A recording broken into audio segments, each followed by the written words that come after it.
What's up? What's good? What's poppin'? What's crackin'? What's percolating? What's really good? You know, it is your man Theo. But like, oh, I should have been bought this to y'all. I should have. Before we begin, like, share, subscribe. If you like, leave a comment. If you don't like, leave a constructive comment. I think y'all gonna like this one though. I do. Why? Because today we finally getting into Wesley Snipes Exiled. Yes, Wesley Snipes Exiled by Lawson, Aaron, and good God Almighty. Esquivo, yeah, Wesley Snipes. Wesley Snipes doing it big. Marvel, independent comic book. Independent comic book. Whatnot's #1. Whatnot. Why did I not see this? Is that not an app? It's Whatnot. Is Whatnot not an app? No, for real. Is Whatnot an app? Is it? Anyway, let's go ahead and jump on to this. Because I like it. Y'all want me to do more? I got 4 issues, 5 on the way. We'll keep it going if y'all like it. Our story opens up 365 days ago as we find our hero, Detective Niles Roach Washington. I don't know why that's an accepted nickname. Like you can't call me that and that's gonna be my nickname. That's not gonna stick. It's not. But anyway, he races through the city. 200 people are going to die. He laments that no one at the police station believes him as we see him give chase to a mysterious figure holding some type of canister. It looks like a canister, but we all know what's usually contained in canisters, right? Right. Okay. From there, we see a young boy holding an action figure. Not a doll. That's not a doll. That is not a doll. That's not a doll. See it with me. That's not a doll.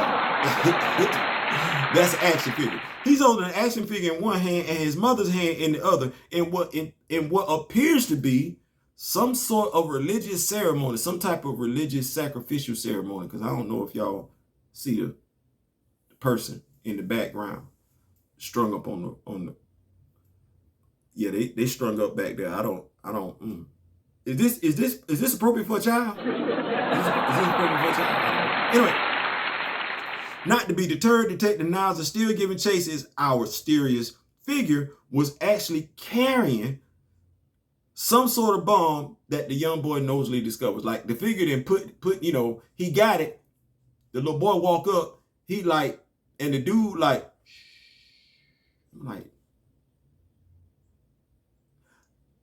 this boy must be used to looking at some pretty gruesome stuff because this figure don't necessarily look aesthetically pleasing. It don't look right. He don't look right. He looks scary as hell is all I'm saying. Anyway, we then find Detective Niles attempting to break through a wall. And when he finally does, that's a strong ass dude, by the way, because anybody, y'all know? Okay, I'm just asking. We see the little boy kneeling by what we now know to be a bomb. The mysterious figure mysteriously gone in midair. As the timer ticks down, Niles thinks to himself that his father would have found the bomb earlier. Dad was a cop. I don't know if y'all got that. Dad used to be a cop. His comparisons to his father will be a running theme throughout this story. It will be. Dude keep comparing himself to his dad. As he thinks on how his father would have done things different. He does. Always. He got daddy issues. He do. He got daddy issues. I'm going to say that he got daddy issues. Next, we see a guy disrobing as the person being strung on the cross is revealed to be a woman. Yeah. I don't know what to tell you. She's clearly conscious. She is talking about, I'm ready. Like, I don't know who ready to have 2 daggers just jabbed into their shoulder blades and then pulled down. Like, I don't know if I'm gonna ever be ready for that one. But that's what happened to her. She like, I'm ready, and that's what like literally happens. They cut up like Thanksgiving dinner. That said, does anybody else notice the ridges below her neck? Yeah, did y'all see that? Like, did y'all see that? I saw it. Like 2 blades, but damn, what's wrong with your neck? Like, what's wrong with you? And now that I'm looking at her neck, buddy, that's behind her. I don't know what he getting ready to do. I don't. I don't. But he got them same ridges on his neck too. Anyway, back to Detective Niles. He eventually breaks through the wall. 5 seconds, what we see on the timer, isn't long enough for him to make it to the little boy before everything goes kaboom. No, seriously, they wrote kaboom, and we literally start to see people fall apart. Now, the thing is, when they wrote kaboom, what I hear in my head is kaboom, kaboom. La da da da da da da da da kaboom, kaboom. It's not right, but that is what I hear. Kaboom, like we still use kaboom. Anyway, never mind. I like the story, but kaboom. Kaboom. But we see people literally start to fall apart after kaboom. Except for Detective Niles Roach. Like, he look at his arm and he like, oh, and that's it. That's it. The incident would come to be referred as the Red Friday attack. There were names to those that were killed. There was no name for the toxic gas. There was no answer for how Niles managed to be the only survivor and the only witness. Because no one on the police force wants to be associated with him. He is, for all intents and purposes, exiled. I like how they gonna do that, exile. Kind of like we got a flag. It don't necessarily fit grammatically, but we gonna make it do what it do. But we do see this play out in our society. We do exile people. Somebody used to work at a job with you. Y'all was kicking it. Y'all was friends, hanging out and everything like that. They get fired. You don't F with them no more. Somebody been in the military. Y'all all in the military. Y'all kick it. Y'all all non-commissioned officers. That person get demoted. You don't kick them with them no more. You exile them. I ain't saying, I'm just saying.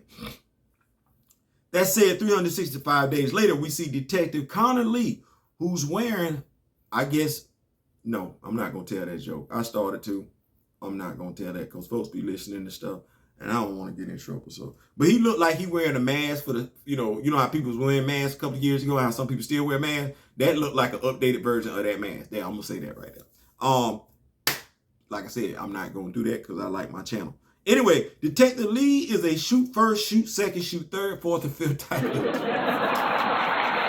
Niles attempts to chastise Lee on the use of deadly force, but basically gets told to stay out of the way. Lee like, hey man, bro, I'm the latest, greatest hotness right now. Mind your business, bro. Mind your business. We do this my way. My way the highway. Yeah, Lee talk real greasy. Before tensions can rise even further, the two get summoned to a crime scene. While it's said to be suicide, the person's spinal cord is obviously missing. I see it. You see it. Niles sees it. Lee dismisses. That was on Friday. The very next day, Niles follows a hunch about an intersection pileup. They found a body in a dumpster with the spine missing. You see it. I see it. Niles sees it. Lee want to dismiss it. Niles deduces that the victims are all being made to look like accidental deaths. When Niles finds a shell casing that starts dissolving, Lee tells him he's not smart enough to figure it out. Because Niles got daddy issue, he don't doubt it. Anyway, from there we flash over to our serial killer, who is brutally, well, I can't say it. I can't say it. Because YouTube, you never know how they feel about certain words and anything. But he brutally doing dude. He is. Like, but that looked like it hurt, and that's a tough way to go. Because what he had in his hand looked like it hurt. But anyway, it's Sunday, and our two heroes find themselves at Fink and Cable Law Firm investigating a break-in. When they arrive, though, they find the crime scene void of anyone. No bystanders, no police officer. Like, no stragglers, no hangers-on, or anything like that. And it's only been 45 minutes, so I myself found that one odd. The cop at the door, though, she don't give two damns. Niles does, though. Niles does. Once inside the law office, Niles starts to put things together while Lee attempts to misdirect him. And we all know how that eventually plays out. Because one, Lee, you ain't really got no credits. I ain't really see your credits. You're not the star. You're not the star. You're not. And usually when you trash talk the star of the movie, something bad usually happened to you. So anyway,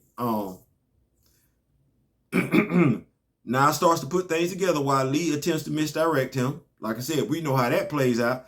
Lee gets caught up as Niles realizes there's a journal on the Red Friday attack with the names of survivors.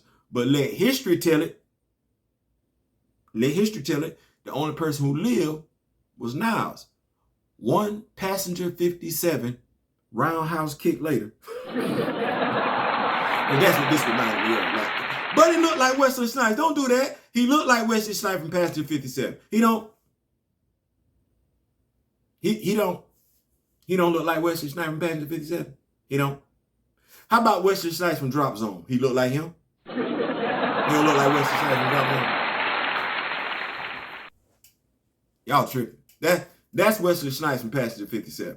That's exactly who that is. I don't care what you say. That's why? So he can get some more practice whooping your dumb ass? That's Wesley Snipes. That's Wesley Snipes from Passenger. I don't care what y'all say. Anyway,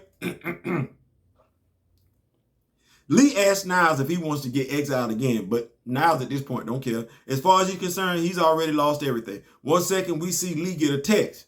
The next second, we see this lost blank look come across Lee's face. Like, I was like you was tough. You was Mr. I'm talking all the trash in the world a few minutes ago. What just a few seconds ago? Where this dude at? My dog looked lost. But did you see it? Okay.